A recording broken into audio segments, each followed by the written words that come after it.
नमस्कार, कैसे हैं आप लोग? आशा करते हैं कि आप लोग भी अच्छे होंगे। तो मैं काफ़ी दिनों से मैं सोच रहा था कि शायद कुछ ऑब्जेक्टिव क्वेश्चन को लेकर के आया जाए आप लोगों के बीच में, जो लगातार एग्जाम में पूछा जा रहा है क्वेश्चन। तो आज हम सांख्यिकी का कुछ क्वेश्चन 8 क्वेश्चन लेकर के हम आए हैं और हम इसमें ये देखना चाह रहे हैं कि देख रहे हैं अभी कि क्वेश्चन लगातार पूछा जा रहा है, ठीक है?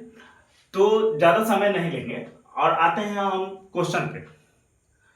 तो क्वेश्चन है क्या? पहला क्वेश्चन है कि प्रथम 6 समप्राकृतिक संख्याओं का माध्य कितना होगा?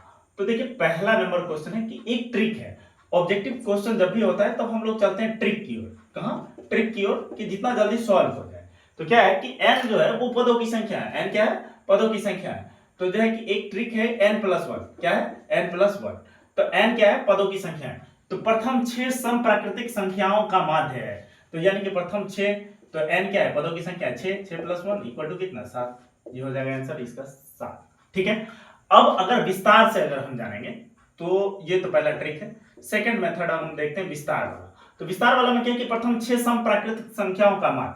तो देखिए यहाँ पे कि पहले जो है कि समप्राकृत संख्या, तो समप्राकृत संख्या क्या हो जाएगा? तो समप्राकृत संख्या हो जाएगा 2 है, 4 है, 6 है, 8 है, 10 है और 6 पूछ रहा है। 6 प्राकृतिक समप्राकृतिक संख्या तो 12, 1 2 3 4 5 6। ठीक है। तो अब आते हैं हम लोग माध्य। तो एक फॉर्मूला होता है माध्य बराबर होता है कि सभी प्रेक्षणों का योग, सभी प्रेक्षणों का योग। तो सभी प्रेक्षणों का योग अब बट्टा होता है कुल प्रेक्षणों की संख्या, कुल प्रेक्षणों की संख्या। तो कुल प्रेक्षणों की संख्या, चलिए तो सभी प्रेक्षणों का योग तो जोड़ लेंगे। 2 + 4 + 6 + 8 + 10 + 12। ठीक है। बट्टा है कुल प्रेक्षणों की संख्या, तो कितनी है संख्या? 6 है। ठीक है। तो अब जोड़ लेंगे हम लोग। तो 2 4 6 6 6 12 8 20 20 20 और 2 22 का 2 हासिल कितना बचा? 2 2 1 3 3 1 4 42/6। तो यार 42 बट्टा कितना हो जाएगा? 6 हो जाएगा। 6 7 42, यानी इसका भी आंसर कितना आ गया? 7। ठीक है। सेकंड क्वेश्चन है कि 8 7 9 3 9 5 4 5 7 5 का बहुलक होगा। तो एक बार बताइए आप लोग कि बहुलक जो है कि कहते किसको है? तो जो संख्या सबसे अधिक बार आया है ना? जो संख्या सबसे अधिक बार आया है। तो देख लेते हैं हम लोग कि सबसे अधिक बार संख्या कितना है। तो 9 2 बार आया और 5 1 2 3 बार आया। इसके अलावा कोई संख्या नहीं है अधिक बार वाला। तो यानी कि बहुलक बराबर इसका आंसर हो जाएगा। सबसे अधिक बार आने वाला संख्या क्या है? 5 है। तो यानी इसका राइट आंसर हो जाएगा 5। तीसरा नंबर क्वेश्चन है कि 5 3 7 6 4 2 1 की माध्यिका है। तो देखिए सबसे पहले हम लोग देखेंगे, इसको व्यवस्थित कर लेंगे। क्या कर लेंगे? ये जो दिया गया संख्या इसको व्यवस्थित कर लेंगे। तो व्यवस्थित करेंगे तो 1 2 3 4 5 6 और 7। ठीक है। अब देखिए ये सम संख्या है कि विषम संख्या है? तो ये तो भाई ऐसा है कि विषम संख्या है। 3 4 5 6 7 7 संख्या है तो विषम है। तो देखिए कि माध्यिका हमको कह रहा है ज्ञात करने के लिए। तो सम और विषम संख्या होता है कि जब भी अगर विषम संख्या है तो विषम संख्या का जो है कि माध्यिका ज्ञात करने के लिए हमको एक फॉर्मूला है, हम एक फॉर्मूला है माध्यिका ज्ञात करने का कि n+1 बटा कितना 2। तो यानी n क्या है? पदों की संख्या। कितनी है पर? तो 7 है। +1 बटा कितना 2। तो 7 1 8 8 बटा कितना 2। तो 2 चौका कितना हो जाएगा? 8। यानी कि चौथे नंबर, तो देखो जाएंगे चौथा 4। तो 4 कहां? 1 2 3 4, यानी कि इसका राइट आंसर क्या हो जाएगा? 4। चौथा नंबर क्वेश्चन है कि 6 है 8 है 9 है और x है तथा 13 का माध्य कितना दिया है? 10 है। तो x का मान क्या होगा? ठीक है। तो देखिए कि माध्य बराबर हमको पता है। माध्य बराबर क्या होता है? यहाँ पे हमने फॉर्मूला लिखा है सभी प्रेक्षणों का योग। तो सभी प्रेक्षणों का योग यानी 6 + 8 + 9 + x + 13। ठीक है। बट्टा कितना, क्या गो संख्या है? 3 2 5 गो। तो बट्टा कितना? 5। अब देखिए अगले स्टेप में कि दिया है माध्य 10 है। तो ठीक है 10 है, माध्य 10 है। अब जोड़ लेंगे हम इसको। 6 8 कितना होगा? 14 14 9 23 23 और 3 कितना हो जाएगा? 26 26 क्या? 6 हासिल कितना बचा? 2। ठीक है। 2 आए कितना हो जाएगा? 3 प्लस कितना है? x, तो प्लस x। ठीक है। बट्टा कितना है? 5।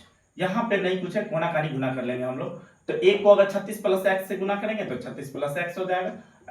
10 × 5 तो 10 पंचे कितना हो जाएगा? 50। ठीक है। तो x बराबर कितना? तो x बराबर कितना? तो ये 50 है। +36 है, LHS के साथ RHS से हट जाएगा, -36 हो जाएगा। तो x बराबर हो जाएगा 10 में से 6 घटा 4, 4 में से 3 घटा 1, यानी कि x बराबर 14 राइट आंसर हो जाएगा।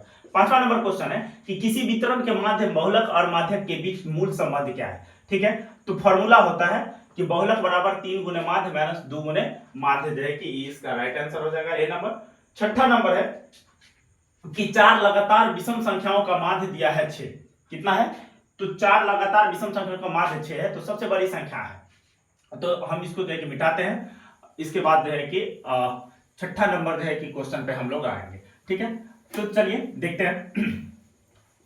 माना कि हल है, हल क्वेश्चन नंबर कितना है? 6। तो माना कि 4 लगातार विषम संख्या, 4 लगातार विषम संख्या बराबर हम एक लेते हैं x, दूसरा लेते हैं x प्लस 2, तीसरा है x प्लस 4, चौथा है x प्लस 6, ठीक है। अब क्या कह रहे हैं कि का माध्य 6 है, ठीक है भाई, माध्य 6 है। तो माध्य बराबर क्या होता है? सबको पता है कि सभी परीक्षणों का योग बट्टा कुल परीक्षणों की संख्या।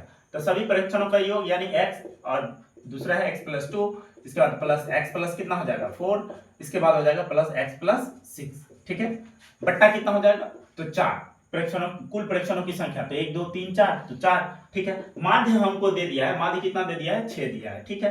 तो जोड़ेंगे हम इसको, तो 1 गो x 2 गो x 3 गो x, 1 गो क्या गो x 4 गो x प्लस 2 4 6 6 6 कितना हो जाएगा 12, 12 बट्टा 4 नहीं कुछ है 1, कोना कानी गुना कर लेंगे तो कितना हो जाएगा 4x प्लस कितना 12 बराबर 6 चौका कितना हो जाएगा 24, यानी कि 4x बराबर हो जाएगा 24।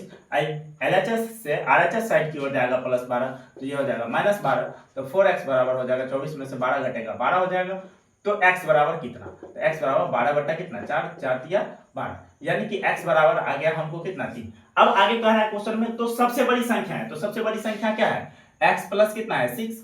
तो सबसे बड़ी संख्या लिखना है तो लिख लीजिए, सबसे बड़ी संख्या बराबर हो जाएगा कितना? x प्लस 6 यानी x का वैल्यू है 3, 3 प्लस 6 बराबर कितना हो जाएगा 9। राइट आंसर हो जाएगा इसका 9, यानी ऑप्शन नंबर बी।